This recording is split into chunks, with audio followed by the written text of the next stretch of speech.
Flashes da F1 apresenta se Ayrton Senna tivesse sobrevivido spin-off 65 GP do Brasil de 98 com o Senna.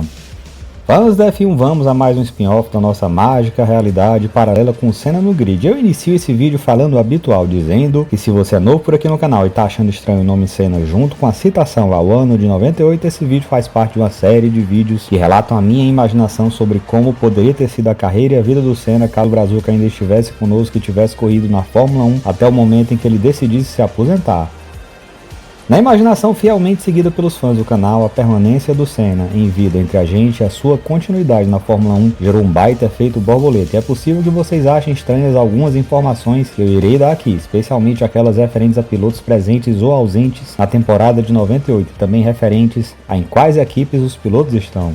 No mais, gente, cada spin-off da nossa realidade paralela é bastante especial, só que os do GP do Brasil são mais ainda, pois neles podemos abastecer a nossa imaginação com imagens e áudios de torcida em alusão a novas corridas do Brazuca em Interlagos ao lado de sua apaixonada e fanática torcida.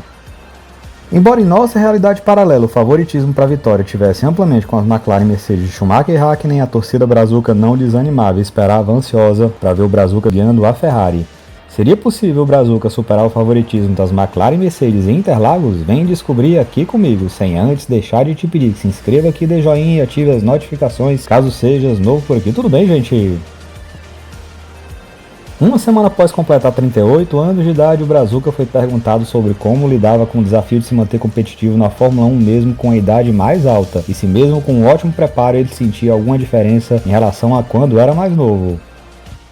As palavras do Brazuca geradas por inteligência artificial para a nossa realidade paralela foram: eu sinto sim algumas pequenas diferenças no meu organismo quando comparo com como eu era, por exemplo, aos 30 anos. O meu metabolismo diminuiu um pouco em relação àquela época e eu não tenho mais algumas possibilidades que eu tinha antigamente no meu preparo físico. Por exemplo, lá por 1990, eu lembro de ter dado entrevista a uma emissora estrangeira dizendo que eu poderia comer o que quisesse e o quanto quisesse após a maratona do meu preparo, e esta possibilidade não existe mais. Hoje em dia, eu busco ter ainda mais cuidado do que tinha em relação à minha alimentação.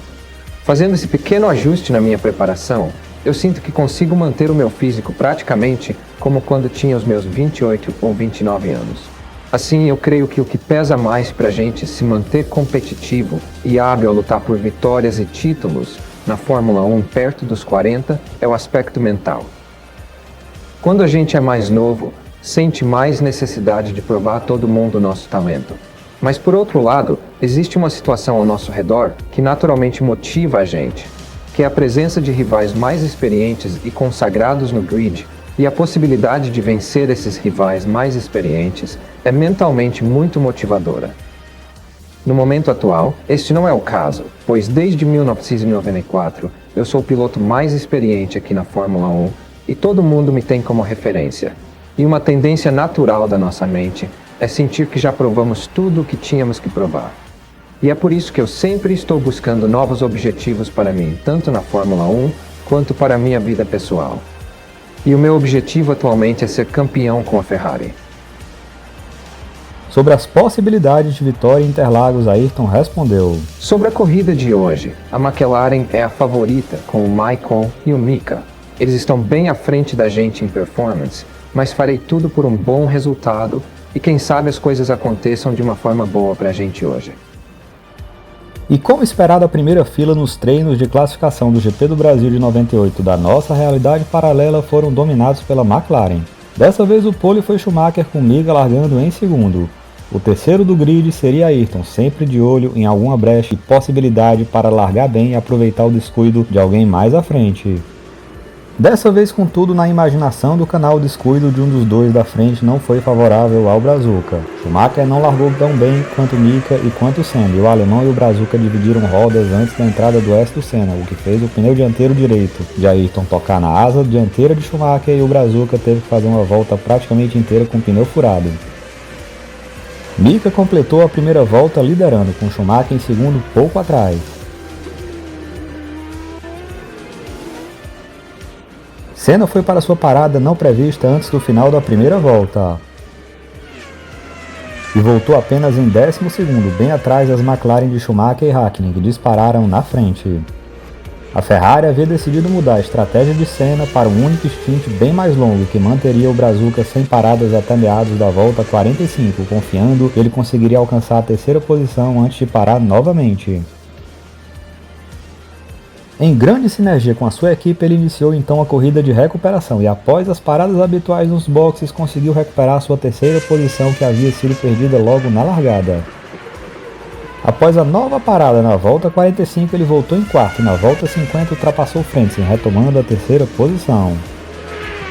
O prejuízo havia sido mitigado e o terceiro lugar estava de ótimo tamanho. Na volta 60, Schumacher ficou lado a lado com Mika e tomou a dianteira provisoriamente no oeste do Senna, mas Mika se manteve ao seu lado apenas um pouco atrás e forçou na curva do sol para não perder o emparelhamento com o alemão. Assim, os dois se mantiveram lado a lado durante toda a reta oposta e tiveram um toque que fez um dos dois sair da pista.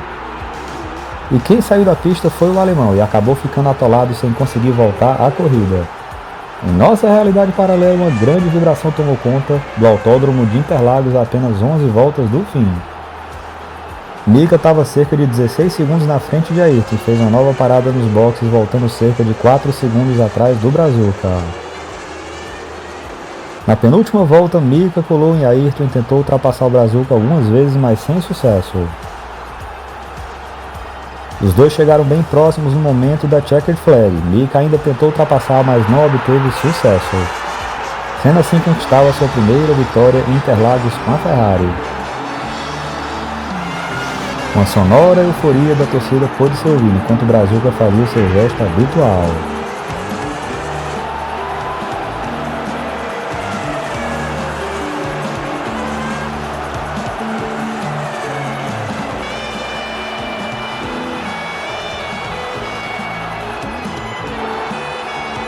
O campeonato agora possui 9 pilotos com pontos, tendo Senna como líder provisório com 14 pontos, seguido de Mika com 12, Schumacher com 10, Frentzen com 6, Villeneuve e Wurz com 3, Fisichella e Herbert com 2 e Berger em nono com apenas 1 ponto.